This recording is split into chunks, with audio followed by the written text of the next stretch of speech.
আসসালামু আলাইকুম ওয়ারাহমাতুল্লাহ। নবীজির দরবারে এক ব্যক্তি এসে বলল, ইয়া রাসূলাল্লাহ সাল্লাল্লাহু আলাইহি ওয়াসাল্লাম, আপনি আমাকে এমন একটি আমলের কথা বলুন যে আমলটি করলে আমার দরিদ্রতা চিরদিনের জন্য দূর হয়ে যাবে। তখন নবীজি সাল্লাল্লাহু আলাইহি ওয়াসাল্লাম ওই সাহাবীকে সূরাতুল ইখলাসের একটি অজানা আমলের সম্পর্কে বলে দিলেন, যে আমলটি করে ওই সাহাবী কিছুদিন পর অনেক ধনী হয়ে গিয়েছিল। সুবহানাল্লাহ। প্রিয় দর্শক, আজকের ভিডিওতে আমরা এমন একটি আমলের কথা আলোচনা করব যে আমলের মাধ্যমে আপনি ধনী হতে পারবেন ইনশাআল্লাহ। এটি আমাদের প্রিয় নবী হজরত মুহাম্মদ সাল্লাল্লাহু আলাইহি ওয়াসাল্লামের প্রসিদ্ধ একটি হাদিসের কথা। তাহলে আসুন আজকের এই সূরাতুল ইখলাসের অজানা আমলটি সম্পর্কে আমরা জেনে নিই। আশা করি আপনারা ভিডিওটি সম্পূর্ণ দেখবেন। আমাদের প্রিয় নবী হজরত মুহাম্মদ সাল্লাল্লাহু আলাইহি ওয়াসাল্লামের কাছে এক ব্যক্তি এসে বলল, হে আল্লাহর নবী সাল্লাল্লাহু আলাইহি ওয়াসাল্লাম, আমি এই সূরাতুল ইখলাসকে অনেক ভালোবাসি। তখন নবীজি সাল্লাল্লাহু আলাইহি ওয়াসাল্লাম বললেন, ও সাহাবী শোনো, যদি তুমি এই কথাটুকু অন্তর থেকে বলে থাকো, যদি তুমি মন থেকে বলে থাকো, তাহলে জেনে নাও, যে ব্যক্তি সূরাতুল ইখলাসকে ভালোবাসবে তাকে আল্লাহ রব্বুল আলামিনও ভালোবাসবে। সুবহানাল্লাহ। প্রিয় দর্শক, যুদ্ধের ময়দানে এক সাহাবী সব সময় শুধু দ্বিতীয় রাকাতে সূরাতুল ইখলাস দিয়ে নামাজ পড়াতেন। এটা অন্যান্য সাহাবীদের কাছে একটু খারাপ লাগলো, কারণ এক সূরা কতবারই বা শুনতে মন চায়। তখন ওই সাহাবীরা নবীজির কাছে এসে বলল, ইয়া রাসূলুল্লাহ সাল্লাল্লাহু আলাইহি ওয়াসাল্লাম, আপনার অমুক সাহাবী সবসময় দ্বিতীয় রাকাতে সূরাতুল ইখলাস দিয়ে নামাজ পড়ায়, আপনি একটু বলুন না সে যেন অন্য সূরা দিয়ে নামাজ পড়ায়। তখন নবীজি সাল্লাল্লাহু আলাইহি ওয়াসাল্লাম ওই সাহাবীকে ডেকে পাঠালেন। ওই সাহাবী আসার পর ওই সাহাবী বলল, হে আল্লাহর নবী সাল্লাল্লাহু আলাইহি ওয়াসাল্লাম, আপনি আমাকে ডেকেছেন? তখন নবীজি সাল্লাল্লাহু আলাইহি ওয়াসাল্লাম বললেন, হ্যাঁ, আমি তোমাকে ডেকেছি। তখন নবীজি বললেন, তোমার নামে নালিশ এসেছে, তুমি নাকি দ্বিতীয় রাকাতে সবসময় সূরাতুল ইখলাস দিয়ে নামাজ পড়াও, এটা তুমি কেন করো?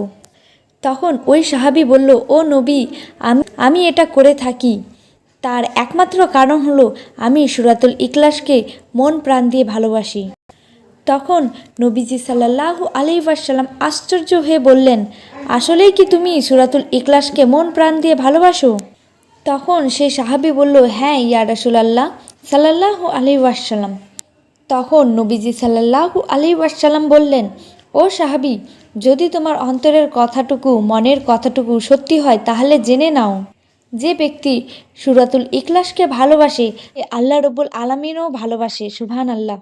এবং আল্লাহ তাআলা এই ভালোবাসার মাপকাঠি জমিনের মধ্যে পাঠিয়ে দেয়, যার কারণে সমস্ত দুনিয়ার মানুষগুলো তার জন্য পাগলপাড়া হয়ে যায়। সুবহানাল্লাহ। প্রিয় দর্শক, যখন দেখবেন আল্লাহ কোনো বান্দার জন্য, আল্লাহর কোনো নেককার বান্দার জন্য দুনিয়ার মানুষ পাগলপাড়া হয়ে গেছে, তার জন্য শুধু দোয়া করে, তখন বুঝে নিতে হয় ওই বান্দার উপরের, অর্থাৎ ওই বান্দার উপর আল্লাহ তাআলার রহমত রয়েছে। আল্লাহ তাআলা ওই বান্দা বান্দিকে ভালোবাসেন। সুবহানাল্লাহ। এটা হলো 1 নাম্বার আমল। 2 নাম্বার আমলটি হলো সূরাতুল ইখলাস পাঠে পবিত্র কুরআনের সম্পূর্ণ সওয়াব পাওয়া যায়। নবীজি সাল্লাল্লাহু আলাইহি ওয়াসাল্লাম বললেন, ও সাহাবা ইকরাম, আপনারা সবাই একটু সামনে এগিয়ে এসে বসুন। তখন সাহাবারা নবীজির সামনে এগিয়ে এসে বসলো। তখন নবীজি বললেন, আমি কি আপনাদেরকে এমন একটি আমলের কথা বলবো, যে আমলটি যদি আপনারা একবার পড়েন, পবিত্র কুরআনের 10 পারা খতমের সমান সওয়াব পাবেন। 2 বার পড়লে পবিত্র কুরআনের 20 পারা খতমের সওয়াব পাবেন। 3 বার পড়লে আল্লাহ তাআলা আপনাকে পবিত্র কুরআনুল কারীমের সম্পূর্ণ খতম করার সওয়াব দিবেন। সাহাবা একরাম তো ছিল আমলের জন্য পাগলপাড়া। সাহাবা একরাম বলল, হ্যাঁ ইয়া রাসূলুল্লাহ সাল্লাল্লাহু আলাইহি ওয়াসাল্লাম, আপনি আমাদেরকে বলে দিন। তখন নবীজি বললেন, যে ব্যক্তি সূরাতুল ইখলাস একবার পাঠ করবে, আল্লাহ তাআলা তাকে পবিত্র কুরআনুল কারীমের 10 পারা খতমের সমান সওয়াব দিবেন। যে ব্যক্তি 2 বার পাঠ করবে আল্লাহ তাআলা তাকে পবিত্র কুরআনুল কারীমের 20 পারা খতমের সমান সওয়াব দিবেন। আর যে ব্যক্তি 3 বার পাঠ করবে আল্লাহ তাআলা তাকে পবিত্র কুরআনুল কারীম সম্পূর্ণ খতমের সমান সওয়াব দিবেন। সুবহানাল্লাহ। দ্বিতীয় নম্বর আমল আমরা কি পেলাম? যে ব্যক্তি সূরাতুল ইখলাস 3 বার পাঠ করে আল্লাহ তাআলা তাকে পবিত্র কুরআনুল কারীম সম্পূর্ণ খতম করার সমান সওয়াব দেন। তৃতীয় নম্বর আমলটি হলো, যে ব্যক্তি সূরাতুল ইখলাস 2 বার পাঠ করবে আল্লাহ তাআলা তাকে জান্নাতি মহল দান করবেন। সে মহলে থাকবে 70,000 দরজা। এবার একটু ভাবুন তো, ওই জান্নাত কতটা বড় হবে। নবীজি সাল্লাল্লাহু আলাইহি ওয়াসাল্লামের এক হাদিসের মধ্যে বলা রয়েছে, আমার একটি গরিব উম্মত সবচেয়ে ছোট্ট যে জান্নাত পাবে সে জান্নাতটা হবে এইরকম 10টা দুনিয়ার সমান। আল্লাহ তাআলা বলেন, এমন জান্নাত আমি তোমাদের জন্য তৈরি করেছি যেখানে তোমরা যা চাইবে তাই পাবে। সুবহানাল্লাহ। নবীজি সাল্লাল্লাহু আলাইহি ওয়াসাল্লাম বললেন, এক ব্যক্তি শুয়ে রইল, শোয়া অবস্থায় সে দেখল তার উপর দিয়ে একটি পাখি উড়ে যাচ্ছে। তখন সে ভাবতে লাগলো, ইস, যদি পাখিটিকে খেতে পারতাম। এই ইস, যদি পাখিটিকে খেতে পারতাম এটা বলার সাথে সাথেই ওই পাখিটিকে ভুনা করে ফেরেশতারা স্বর্ণের প্লেটের মধ্যে নিয়ে এসে তার সামনে আদর করে তাকে খাইয়ে দিবে। সুবহানাল্লাহ। প্রিয় দর্শক, এমন কোনো জিনিস নেই যে জিনিস আপনি জান্নাতে পাবেন না, শুধু হারাম জিনিস ছাড়া। আর জান্নাতের মধ্যে কেউ হারাম চাইবেও না, কারণ ওই হারাম চাওয়ার মানসিকতা সেই জান্নাতে থাকবে না। চতুর্থ নম্বর আমল হলো, সূরাতুল ইখলাস পাঠের মাধ্যমে দরিদ্রতা দূর হয়ে যায়।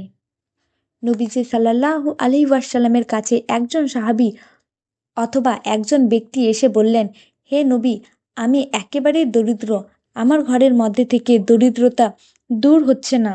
আপনি এমন একটি আমলের কথা বলুন যে আমল করলে আমি ধনী হতে পারবো। তখন নবীজি সাল্লাল্লাহু আলাইহি ওয়াসাল্লাম বললেন, ও সাহাবী, শোনো, যখন তুমি ঘরে প্রবেশ করবে তুমি সালাম দিয়ে ঘরে প্রবেশ করো ও সূরাতুল ইখলাস পাঠ করে ঘরে প্রবেশ করিও, তাহলে তোমার ঘর থেকে দরিদ্রতা দূর হয়ে যাবে। এই আমলটি কিছুদিন পর্যন্ত সাহাবী করার পর দেখা গেল যে ওই সাহাবীটি এতটাই ধনী হলো যে সে আর দরিদ্র রইল না। সুবহানাল্লাহ। ওই সাহাবী এসে বলল, ও নবী, আপনি যে আমলের কথা আমাকে বলেছেন সে আমলের মাধ্যমে আমি ধনী হয়ে গেছি। আল্লাহু আকবার। আর পঞ্চম নম্বর আমলটি হলো, যে ব্যক্তি সূরাতুল ইখলাস দৈনন্দিন 200 বার অজুর সাথে পাঠ করবে আল্লাহ তাআলা তাকে 2000 রাকাত নফল সালাত আদায়ের সমান সওয়াব দিবেন। গায়বী খাজনা থেকে রিজিক দান করবেন।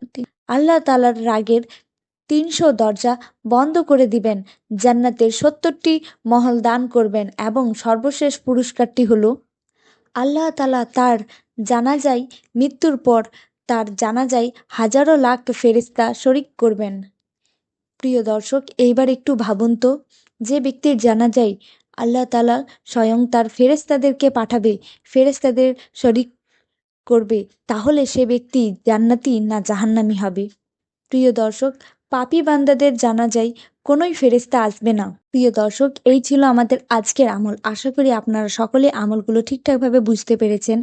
আপনাদের বোঝার ক্ষেত্রে আমি আরেকবার আমলগুলো রিপিট করে দিচ্ছি। প্রথম নাম্বার আমল, সূরাতুল ইখলাসকে যে ব্যক্তি ভালোবাসেন আল্লাহ রাব্বুল আলামিন তাকে ভালোবাসেন। দ্বিতীয় নাম্বার আমল হলো, যে ব্যক্তি সূরাতুল ইখলাসকে 3 বার পাঠ করবে পবিত্র কুরআনুল কারীম সম্পূর্ণ খতম করার সমান সওয়াব পাবেন। তৃতীয় নাম্বার আমল, যে ব্যক্তি সূরাতুল ইখলাসকে 2 বার পাঠ করবে আল্লাহ তাআলা তাকে জান্নাতের উচ্চ মহল দান করবেন। আল্লাহু আকবার। চতুর্থ নাম্বার আমল, সূরাতুল ইখলাস পাঠের মাধ্যমে দরিদ্রতা দূর হয়ে যায়। তো প্রিয় দর্শক, এই ছিল আমাদের আজকের ভিডিও, অত্যন্ত গুরুত্বপূর্ণ একটি ভিডিও।